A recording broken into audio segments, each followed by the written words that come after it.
కన్నాని కొట్టబోయిన ఆదికి ఎదురు తిరిగిన మహాలక్ష్మి. ఇంతకు ఏం జరిగింది? అసలు కన్నాని ఆది కొట్టబోవడం ఏంటి? మరి ఆదికి మహాలక్ష్మి ఎదురు తిరగడం ఏంటి? ఇదంతా కూడా వీడియోలో చూసి తెలుసుకునేద్దాం. పొదరిల్లు రేపటి ఎపిసోడ్స్లో ఏం జరగబోతుందో ముందుగా తెలుసుకోవాలి అనుకుంటే వీడియోని లైక్ చేసి ఛానల్ని సబ్స్క్రైబ్ చేసుకోండి. మొత్తం మీరు చూసుకున్నట్లయితే మహాలక్ష్మి తన వదిన హారిక చెప్పిందని ఇంకా వెనక ముందు ఆలోచించకుండా సర్టిఫికెట్స్ వెళ్ళి తీసుకుంటే బాగుంటుంది అని బయలుదేరుతుంది. అదే విషయం ఇంకా మాధవకు చక్రికి చెప్పేసేసరికి నేను వస్తాను అని చక్రి అన్నా, నువ్వు వస్తే గొడవలు జరుగుతాయి అని చెప్తుంది. ఎందుకంటే ఆల్రెడీ హారిక చెప్పింది కదా, ఆ చక్రిని తీసుకొస్తే మళ్ళీ మీ నాన్న కానీ ఎవరైనా చూస్తే ప్రాబ్లం అవుతుంది అని చెప్పి.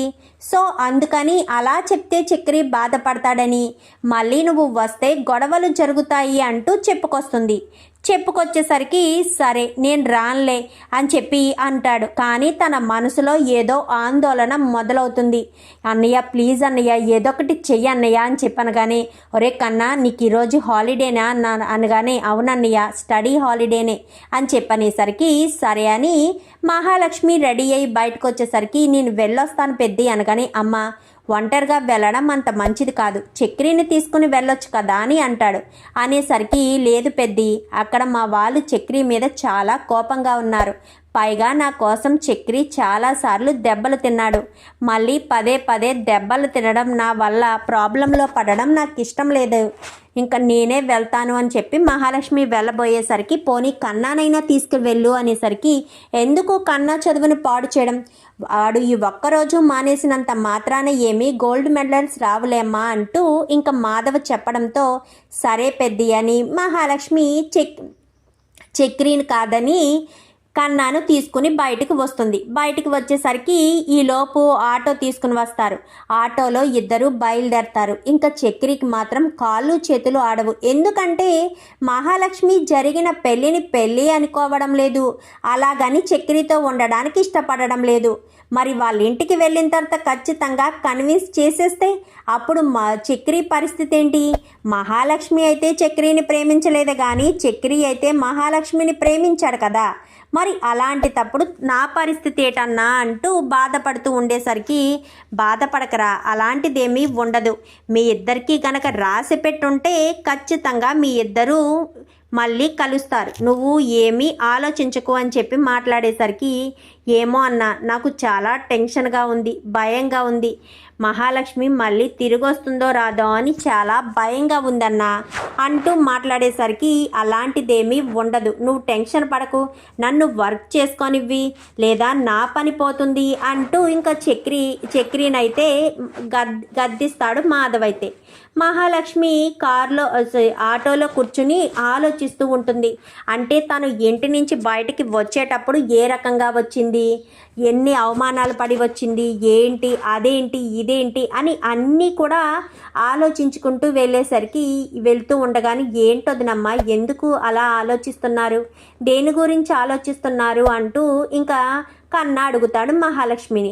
అడిగేసరికి మహాలక్ష్మి అయితే ఏమీ లేదు, నేను మా పుట్టింటి నుంచి బయటికి వచ్చేసాను, నా మీద చాలా కోపంగా ఉన్నారు, ఇప్పుడు ఆ సర్టిఫికెట్స్ ఒకటే వచ్చేస్తే చాలు, ఇంకా నేను నా లైఫ్ సంతోషంగా నేను గొప్ప స్థాయికి వెళ్తాను, నేను సంతోషంగా ఉండడానికి నాకు ఆ సర్టిఫికెట్స్ బాగా ఉపయోగపడతాయి అని చెప్పి మాట్లాడేసరికి అవునా సరే వదిన, నువ్వు ఎంత టెన్షన్ పడుతున్నావో అక్కడికి వెళ్ళిన తర్వాత చాలా హ్యాపీ అనిపిస్తుంది, నువ్వేమీ మనసులో పెట్టుకోకు అని చెప్పి మాట్లాడేసరికి సరే అని ఇంకా ఇద్దరు కూడా మాట్లాడుకుంటూ వెళ్ళేసరికి ఇంకా ఆ ఇల్లు ముందు ఆపి అక్కడి నుంచి ఆటో మీద వెళ్ళి వాళ్ళ ఇంటి ముందు ఆగి దిగేసరికి అదేంటి వదిన మీ ఇంటికి తీసుకురాకుండా వేరే వాళ్ళ ఇంటికి తీసుకొచ్చావేంటి అని కన్నా ఆ ఇంటి వంక చూస్తూ అడిగేసరికి ఇదే మా ఇల్లు అనగానే ఒక్కసారిగా షాక్ అయిపోతాడు. ఇంకా కన్నాను తీసుకుని లోపలికంటూ వస్తుంది. వీళ్ళిద్దరూ బయట కాపలా కాస్తారు. లలిత చెప్పినట్టుగానే ఆది ఇంట్లోనే ఉంటాడు, ప్రతాపు ఇంట్లోనే ఉంటాడు. కానీ ఆ విషయం మాత్రం తెలీదు పాపం మహాలక్ష్మికి. గుమ్మాలోనే ఉండేసరికి వాళ్ళ అమ్మను చూసి అడుగు వేసుకుంటూ అమ్మ అంటూ దగ్గరికి వస్తుంది. మహాలక్ష్మి అమ్మ కాస్త మొహం చాటేసేసరికి వదిన అంటూ హారికని పట్టుకుని అంతా బాగానే ఉందా అనగాని అంతా బాగానే ఉందా వదినా అని చెప్పి ఇంకా చెప్తుంది. చెప్పిన తర్వాత సర్లే అని రా మహాలక్ష్మి అని చెప్పాను, కానీ ఎవరి అబ్బాయి అని చెప్పి మాట్లాడేసరికి నేను నే తన పేరు కన్నా అని చెప్పాను, కానీ నేను పరిచయాలు అడగలేదు, ఎవరి అబ్బాయి అని చెప్పాను. మా వదినమ్మ అని చెప్పనేసరికి మొహం చాటేస్తుంది. రాకన్నా అని చెప్పాను, కానీ నేను అడిగానంతే, లోపలికి తీసుకురమ్మని లేదు. ఈ అబ్బాయిని గేటు బయట నిలబడి ఉండమని చెప్పు. సరే అనగానే కన్నా కాస్త బయట నిలబడతాడు. లోపలికి వెళ్తారు. లోపలికి వెళ్ళిన తర్వాత నిన్ను ఎలా పెంచామే అలా పెంచేమో అంటూ ప్రతాప్ అయితే సైలెంట్గానే ఉంటాడు, కానీ అది రెచ్చిపోయి మాట్లాడతాడు. ఏంటన్నయ్య, నా బాధ నీకు అర్థం కావట్లేదా? నేను ఆ రోజు చెప్పాలనుకున్నాను, ఈరోజు చెప్పాలనుకున్నాను. మీరు ఏ విషయాన్ని వినిపించుకోకుండా నాతో వరగడ్డంగా వాదిస్తే నేనేం చేయాలి? అయినా నా సర్టిఫికెట్స్ ఇస్తే నా బ్రతికేదో నేను బ్రతుకుతాను అని చెప్పాను, కానీ అసలు ఎలా ఉండగలుగుతున్నావు మహాలక్ష్మి? అక్కడ ఏ రకంగా ఉండగలుగుతున్నావు? నాన్న నీ మీద ఎంత ప్రేమను పెంచుకున్నాడు. అలాంటిది నువ్వు మమ్మల్ని చీకొట్టి నాన్న పరువు తీసి నువ్వు హ్యాపీగా వెళ్ళిపోయావు అని చెప్పాను, కానీ పరువు గురించి మాట్లాడుతున్నావు కదా అన్నయ్య, నా గురించి నువ్వు ఆలోచించావా? నేను ఆ భూషణ్ణి పెళ్లి చేసుకోను అని ఎన్నిసార్లు చెప్పాను? ఎన్నిసార్లు చెప్పినా నువ్వు నా మాట వినిపించుకున్నావా? లేదు కదా. ఎన్నిసార్లు చెప్పినా నువ్వు వినిపించుకోకుండా పదే పదే వాడితో పెళ్లి కోసమే ఆలోచించారు. వాడితో పెళ్లి చేసుకుంటే నా భవిష్యత్తు శూన్యమైపోతుందని మీకు ఎంతగా చెప్పినా కానీ మీకు అర్థం కాలేదు అని చెప్పనేసరికి ఇప్పుడు ఇంతకీ దేనికోసం వచ్చావు?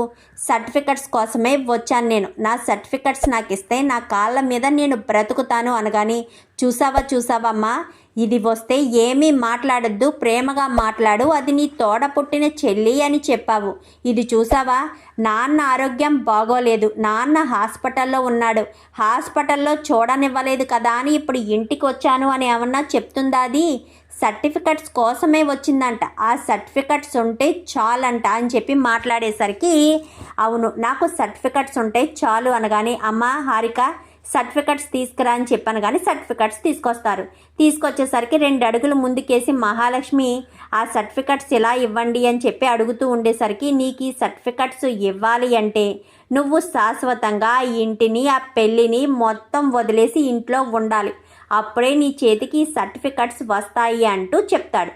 చెప్పేసేసరికి ఏం మాట్లాడుతున్నాను నాన్న, నేను ఆ ఇంటిని వదిలేసి ఎలా వస్తాను? నేను ఇక్కడ ఉంటే నా కలలు సాకారం నేను చేసుకోలేను. నా కలలు సాకారం చేసుకోవాలన్నా, నా భవిష్యత్తు బాగుండాలన్నా నేను అక్కడే ఉండాలి.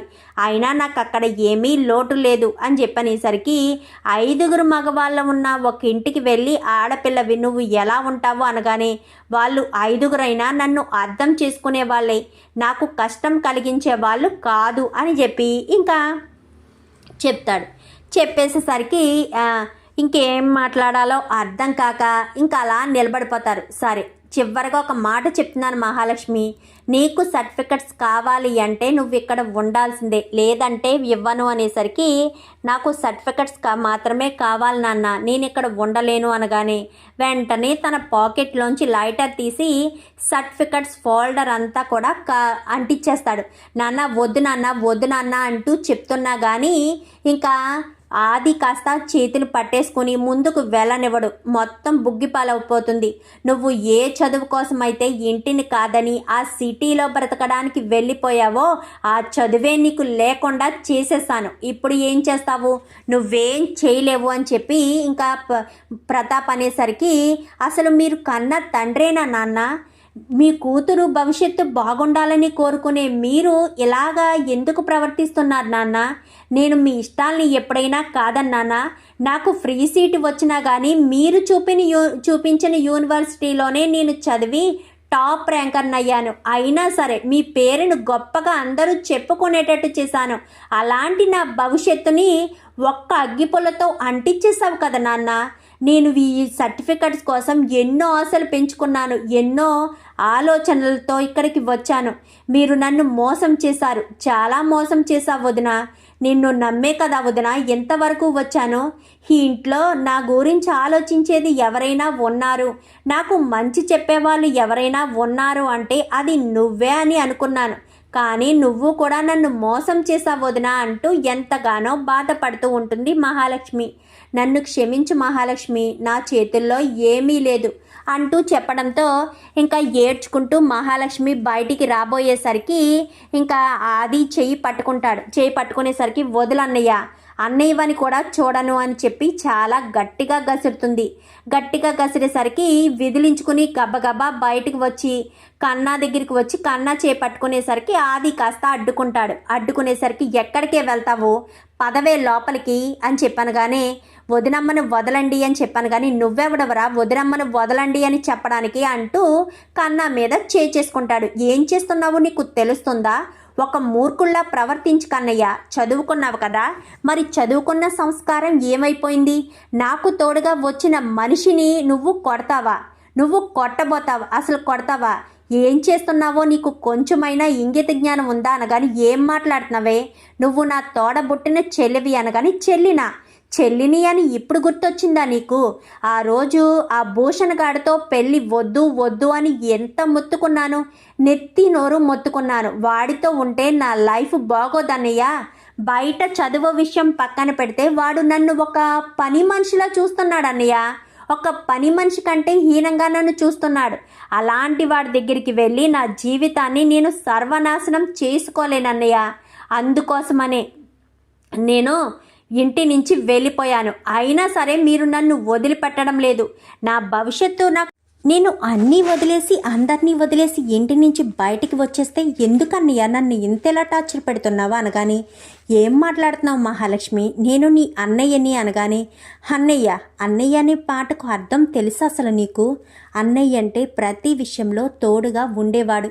నాకంటే పెద్దవాడివే కదా. నా భవిష్యత్తు ఎవరితో ఉంటుందో ఎవరితో బాగుంటుందో నీకు తెలీదా?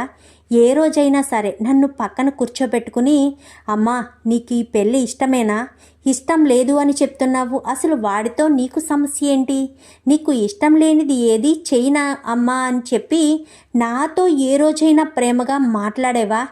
ఎప్పుడూ నన్ను గసురుకోవడమే, ఎప్పుడూ నన్ను తిట్టడమే. మరి నేను ఇంట్లో ఉండడం నీకు ఇష్టం లేదో లేక నేను ఉండడమే ఇష్టం లేదో నాకు తెలియడం లేదన్నయ్య.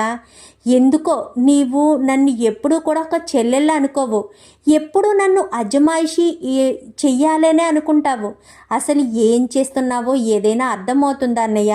దయచేసి నన్ను వదిలేయి అనగానే నీకు ఇప్పుడు వీడిని కొట్టానని ఇప్పుడు నాకు ఎంత క్లాస్ పీకుతున్నావా? వీడిని కొట్టినందుకు గానే నువ్వు నన్ను ఎంతలా మాట్లాడుతున్నావా? అన్నయ్య అని కూడా చూడకుండా నన్ను ఒక దోషిని చేసినట్టు మాట్లాడుతున్నావా అని చెప్పాను కానీ అవునన్నయ్య, ఇప్పుడు కన్నాని నువ్వు కొట్టినందుకే నేను మాట్లాడుతున్నాను. కన్నాను కొట్టడానికి నీకు ఏ హక్కు అధికారం లేదు. నీకు వాళ్ళే ఎక్కువైపోయారా? అవును, ఇప్పుడు నాకు వాళ్ళే ఎక్కువ. వాళ్ళ ఇంట్లో నేను ఎలా ఉన్నానో తెలుసా? ఒక మహారాణిలా ఉన్నాను. ఈ ఇల్లు పెద్ద కోటలా ఉండుండొచ్చు, కానీ ఈ ఇంట్లో నా మాటకు విలువ లేదు, నా నిర్ణయానికి విలువ లేదు. ఈ ఇంట్లో మాత్రం నేను ఒక బందీలా ఉన్నాను. నా నిర్ణయానికి కానీ నా ఆశలకు కానీ నా ఆలోచనలకు కానీ ఈ ఇంట్లో ఎవరు కూడా నాకు రెస్పెక్ట్ ఇవ్వరు. కానీ ఆ ఇంట్లో 5 మగవాళ్ళు ఉన్నారు అని చెప్పావు కదా, 5 మగవాళ్ళు ఉన్నా ఆ ఇల్లు చాలా చిన్నది.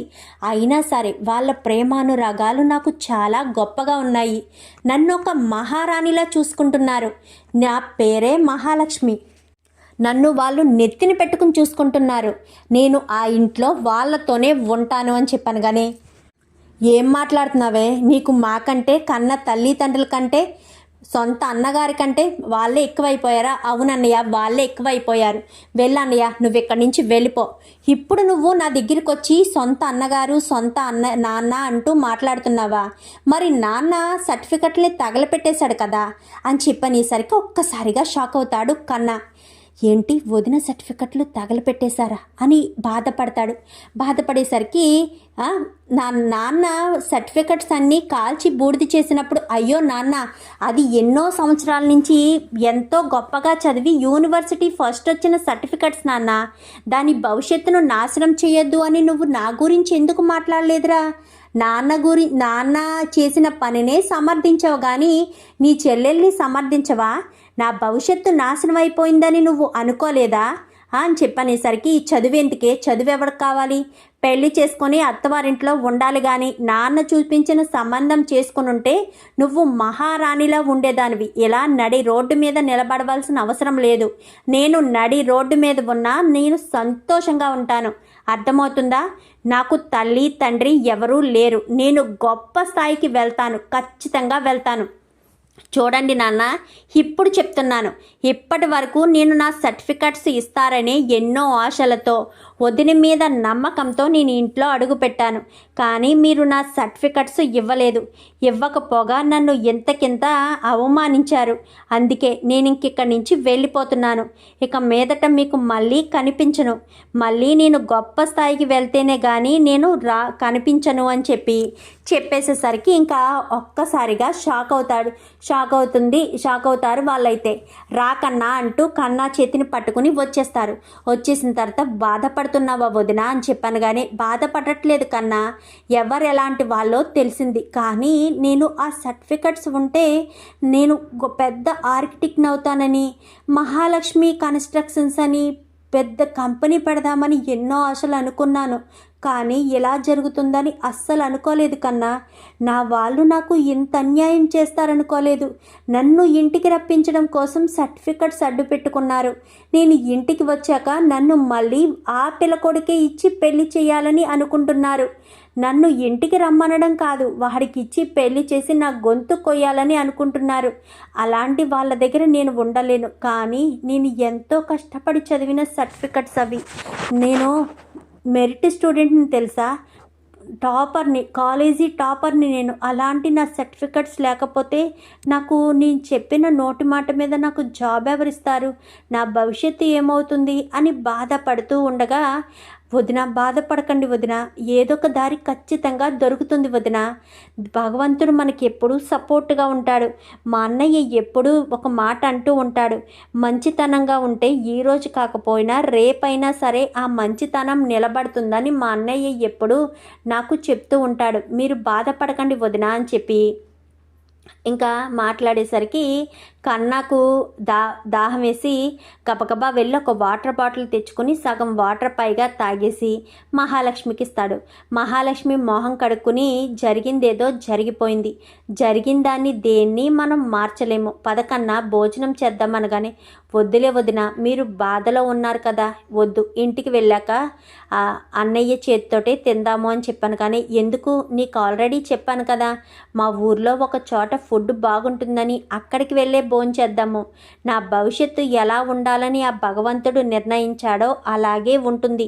ఇప్పుడు నేను ఎన్ని అనుకున్నా ఏం చేసినా నా భవిష్యత్తు అయితే మారిపోదు కదా, అందుకే అని చెప్పి మాట్లాడేసరికి సరే అని ఇద్దరు కూడా భోజనం చేయడానికి వెళ్తారు. భోజనం చేసి బయటకు వచ్చి ఫుడ్ చాలా బాగుంది కదా కన్నా అని చెప్పాను. కానీ అవును వదిన, మీకు బాధగా లేదు వదిన అని చెప్పాను. కానీ నాకు ఎందుకు బాధ ఉండదు చెప్పు, నేను కష్టపడి చదివిన చదువు కదా, బాధ ఉంటుంది. కానీ పెద్ది అన్నాడని నువ్వు ధైర్యం చెప్పావు కదా, నాకు ఆ ధైర్యం నచ్చింది, పద వెళ్దామని. కానీ ఇంక ఈలోపు భూషణ్ ఎదురుపడతాడు.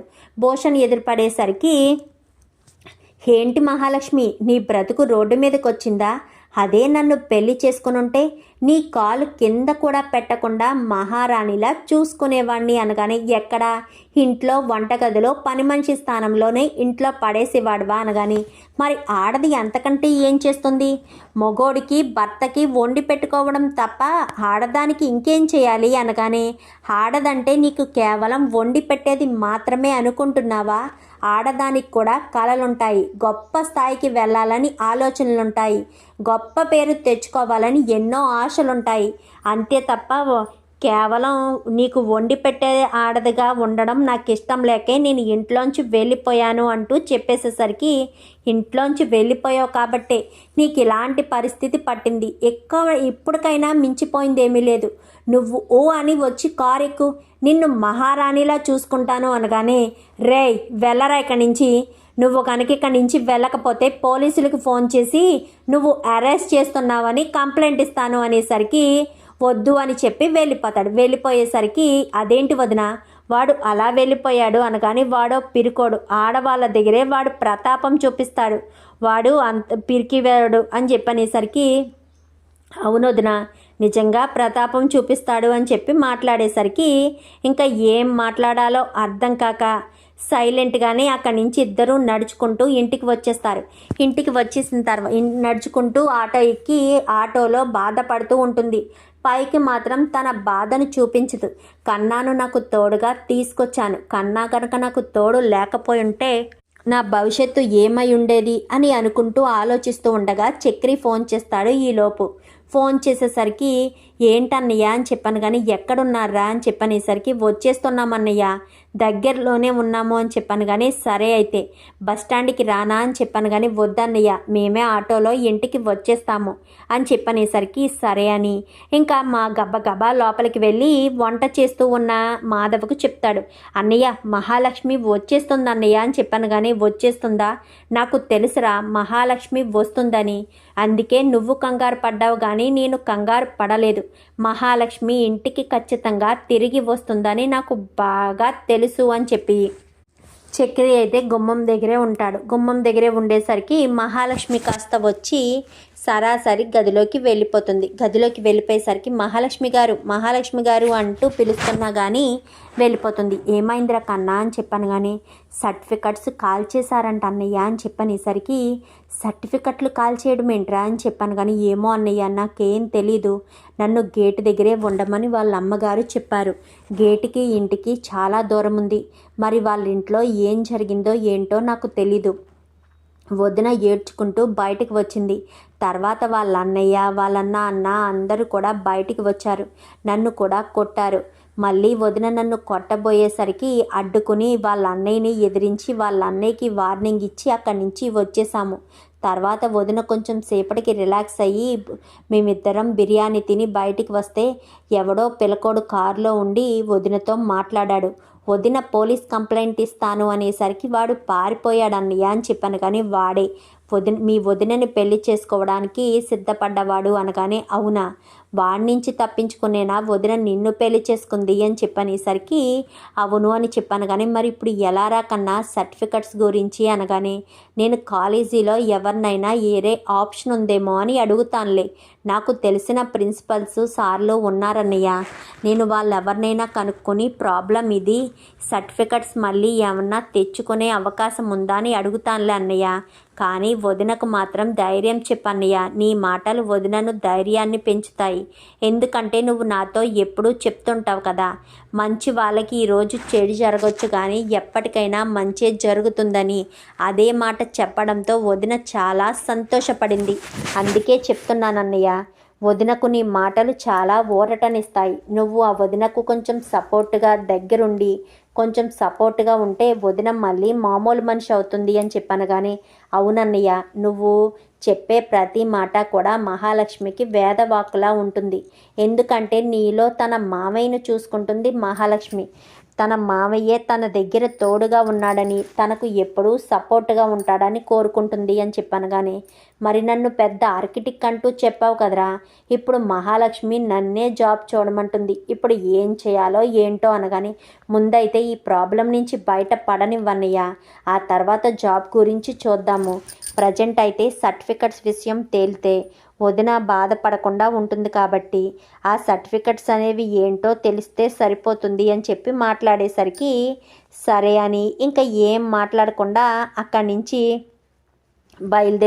అక్కడి నుంచి మహాలక్ష్మి కోసమని భోజనం తీసుకుని ఇంకా అక్కడి నుంచి కాస్త వచ్చేసేసరికి భోజనం తీసుకుని వెళ్ళడంతో ఏంటమ్మా మహాలక్ష్మి అనగానే మోసపోయాను పెద్ది, మా వదిన మాటలు నమ్మి మోసపోయాను, అక్కడికి వరకు వెళ్ళాక కానీ నాకు వాళ్ళ కొళ్ళు కుతంత్రాలు కుట్రలు తెలియలేదు, కానీ నా సర్టిఫికెట్స్ అన్నీ పోయాయి పెద్ది అనగానే బాధపడకమ్మా మహాలక్ష్మి, ఏదో రకంగా నీ ప్రాబ్లంకి మంచి సొల్యూషన్ దొరుకుతుంది అని చెప్పనేసరికి సరే పెద్ది అని చెప్పి ఇంకా ఎంతగానో సంతోషపడుతూ మహాలక్ష్మి అయితే పెద్ది చెప్పే మాటలకి ప్రతి దానికి తలాడిస్తుంది. మరి మహాలక్ష్మి సర్టిఫికెట్స్ ప్రాబ్లం ఎలా తీరుతుంది?